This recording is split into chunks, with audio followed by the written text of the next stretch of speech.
Welcome to the Slop Temple. We pray this video helps. You're starting now? Power off the Ps5, unplug it and place it on a soft, flat surface. Remove the outer cover by sliding and lift the metal expansion slot plate. Unscrew the single Phillips screw and keep parts organized.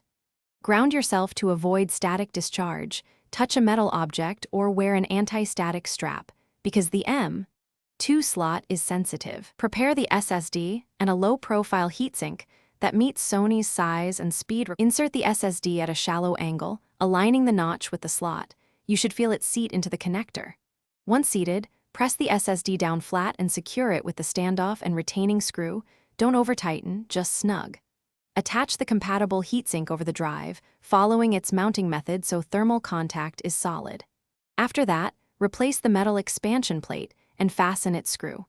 Make sure everything is tidy before reattaching the outer cover. Reconnect the cables and boot the Ps5. The system will detect the new SSD and prompt you to format it. Follow the on-screen steps to initialize for use.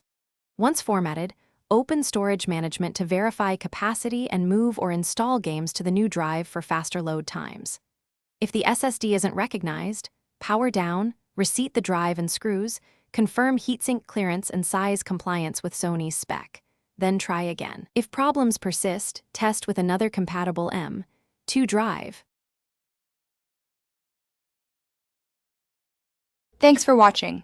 Consider subscribing if we helped you.